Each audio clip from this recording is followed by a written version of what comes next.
The sirens were not a drill. And the moment a government tells its entire population to go underground, the world has already changed in ways that most people have not yet processed. What is unfolding in Israel right now is not simply a security measure. It is the public face of a strategic decision whose consequences will reshape the Middle East for the next generation. On the morning of February 28, 2026, Israeli Defense Minister Israel Katz invoked Section 9C of the Civil Defense Law, declaring a special state of emergency across the entire territory of Israel. Schools closed immediately, businesses shut down, public gatherings were prohibited, civilian airspace was sealed completely, hospitals began relocating critical operations into underground facilities, tens of thousands of reserve soldiers were mobilized within hours. This was not a precaution announced in advance. It was a declaration issued simultaneously with the launch of strikes on Iran. The sequence of events matters enormously. The emergency was not declared because a threat had appeared. The emergency was declared because Israel had already decided to go to war. What this really signals is something that the public narrative has consistently underplayed. The state of emergency was not a reactive measure. It was the opening move in a carefully pre-planned operation that had been in preparation for months, if not longer. The civilian lockdown was not triggered by incoming danger. It was triggered by outgoing force. Operation Roaring Lion did not begin in isolation. American air forces participated from the opening hours, launching dozens of strikes from bases across the region and from at least one aircraft carrier positioned in the area. This level of coordination between two military establishments does not happen overnight. It requires weeks of joint planning, target assignment, rules of engagement, and logistics synchronization. What the public saw as a sudden emergency was, in fact, the conclusion of a long strategic convergence. The deeper implication is that both Washington and Tel Aviv had reached a shared decision threshold simultaneously, and that threshold was crossed not in response to an imminent military attack, but in response to what both governments assessed as an unacceptable trajectory. Iran's nuclear program had advanced to a point where the window for military intervention was narrowing. The diplomatic channel, which had shown faint signs of movement in the weeks prior, was assessed internally as insufficient to close that gap. What is not being openly discussed is the extraordinary nature of the initial targeting. The opening wave of strikes did not merely hit missile infrastructure or nuclear enrichment facilities. The strikes reportedly targeted the compound associated with Supreme Leader Ali Khamenei himself. This was not a limited punitive operation. This was a decapitation attempt against the supreme leadership of the Islamic Republic of Iran. The strategic significance of this cannot be overstated. Every previous military engagement between Israel and Iran, and there had been several, had been carefully calibrated to avoid targeting the supreme leadership directly. The unspoken boundary had always been the regime itself. Operation Roaring Lion crossed that boundary from the very first hour. This represents a fundamental departure from the doctrine that had governed Israeli military action for decades. The Iranian response was immediate and massive. Within hours of the Israeli strikes beginning, ballistic missile barrages began reaching Israeli territory. In the first 2 days alone, dozens of attack waves were recorded. On the second day, the number of Iranian attack waves reached a recorded peak before beginning to decline as Israeli and American counter-operations degraded Iranian launch platforms. But those first 48 hours represented an extraordinary barrage against a civilian population that was simultaneously being told to shelter in place. The public panic that followed the emergency declaration was therefore not irrational. It was the rational response of a civilian population that understood, perhaps more clearly than most governments were willing to admit publicly, that this situation was fundamentally different from anything that had come before. Previous conflicts had involved proxy forces, limited strikes, and carefully managed escalation. This time, the strikes had targeted Iran's supreme leader directly. This time, Iran was firing ballistic missiles in waves. This time, the entire country was under a nationwide emergency order. What this really signals is that the architecture of deterrence that had kept the Israeli-Iranian conflict in a state of controlled antagonism for decades had been deliberately dismantled.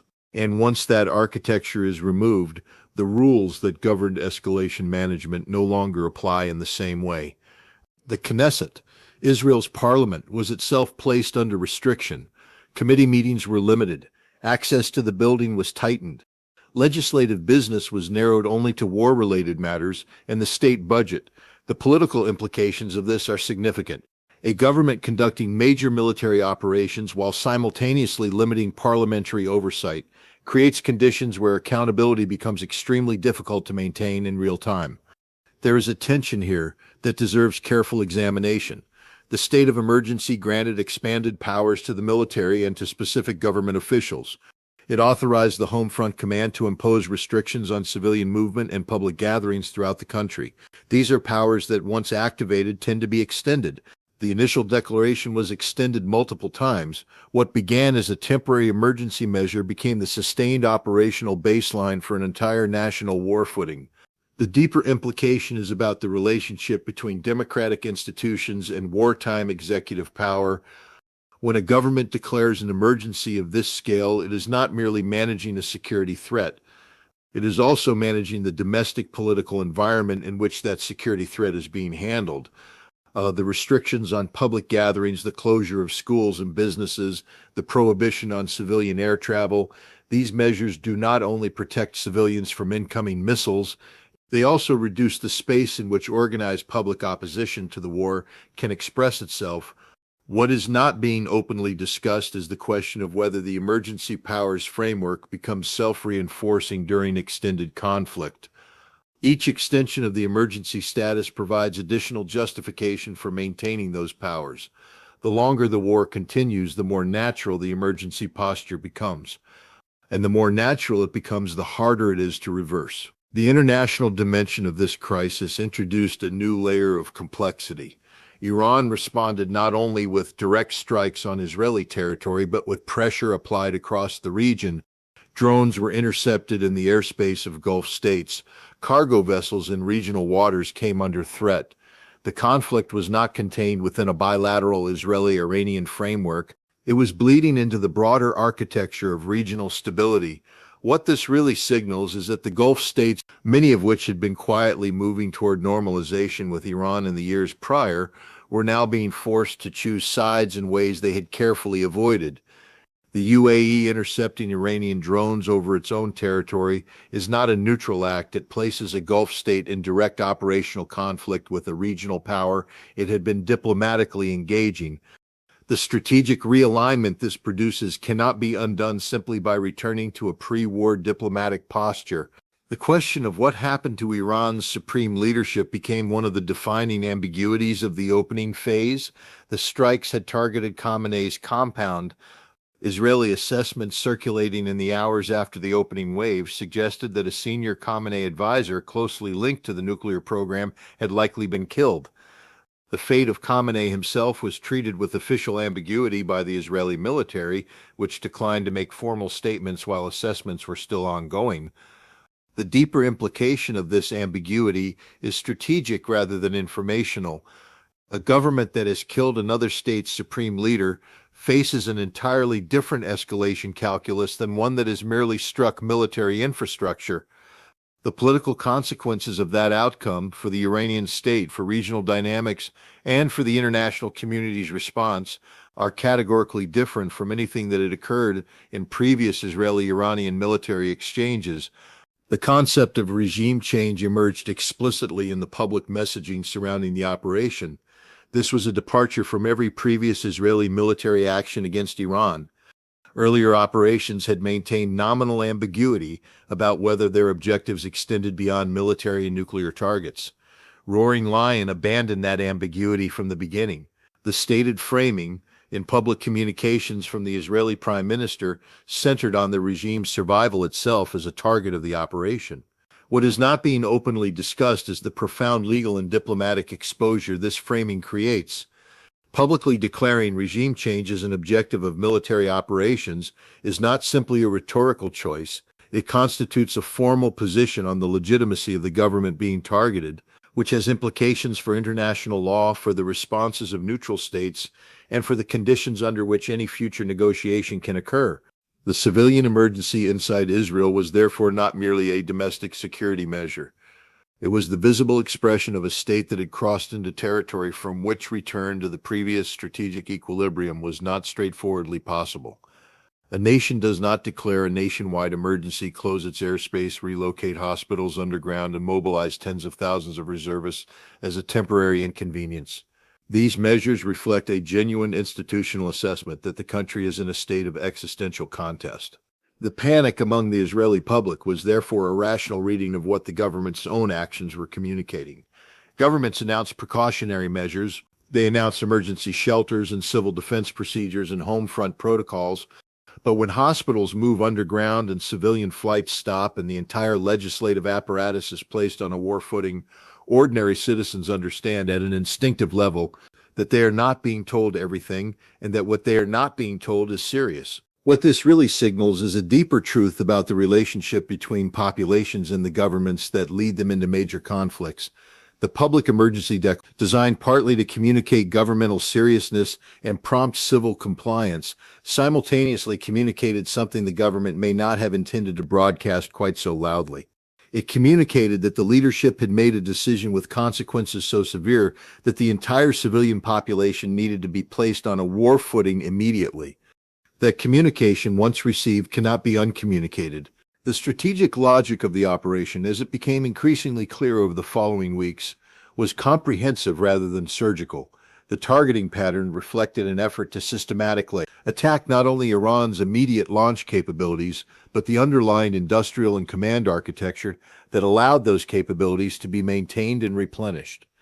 Production chains for missile components, command and control infrastructure of the Revolutionary Guard, the logistical networks connecting different elements of Iran's military posture. These were the categories of target that defined the campaign's deeper ambition. The deeper implication is that the operation was designed not for a rapid resolution but for a sustained degradation. A military campaign designed to eliminate an adversary's ability to reconstitute its military capacity is fundamentally different from a campaign designed to deter or punish.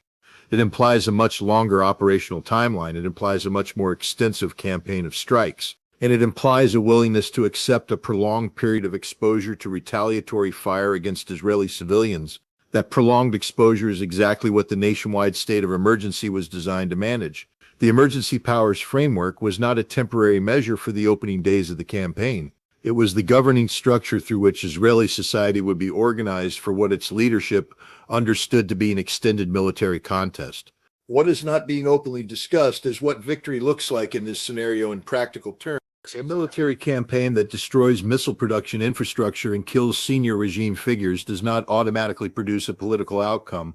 The Iranian state, even in a significantly degraded condition, retains the institutional capacity to reconstitute itself. A new supreme leader will emerge. The Revolutionary Guard, even with damaged command and control, will continue to function in some form. The nuclear knowledge that exists within the scientific community cannot be destroyed by bombing alone. The public panic inside Israel and the nationwide emergency declaration that triggered it therefore represent something larger than a security response to an immediate threat. They represent the moment at which a society confronts the full weight of a strategic decision made at the highest levels of government. The decision to launch Roaring Lion was made in secure rooms by a small number of officials with access to intelligence the public did not have and would not receive for some time. The consequences of that decision were delivered to the entire civilian population simultaneously in the form of air raid sirens, closed schools, sealed airports, and sheltering hospitals. The gap between where decisions are made and where their consequences land has never been more visible. Leaders in secured command centers draw targeting lists while children in Tel Aviv are moved away from windows by their parents. The strategic logic of the war planners and the lived reality of the civilian population occupy different planets, even when they share the same territory. What this really signals is a fundamental truth about this particular moment in Middle Eastern history. The rules and limits and tacit understandings that had governed Israeli-Iranian antagonism for decades were constructed over time, maintained by mutual self-interest, and enforced by the recognition that breaching them would produce outcomes that neither side wanted. Operation Roaring Lion did not breach those rules cautiously. It dissolved them in the opening minutes of its first strike. Whether that dissolution produces a more stable regional order over the long term, or whether it unleashes dynamics that prove impossible to manage, is the defining strategic question of the years ahead. The state of emergency declared inside Israel on the morning of February 28, 2026, was many things simultaneously. It was a legal framework for civilian management. It was a strategic communication of governmental seriousness. It was a trigger for public panic. And it was the first signal that the Middle East had entered a new era, one in which the old maps of power, deterrence, and conflict management no longer described the terrain with any reliability. The most dangerous transitions in geopolitical history are not the ones accompanied by grand announcements. They are the ones that begin with a specific legal declaration, a sealed airspace, a mobilized reserve force, and a population that instinctively understands, before any official explanation is provided, that something fundamental and irreversible has just happened. The emergency was declared, the panic was real, and the strategic consequences are only beginning to become visible.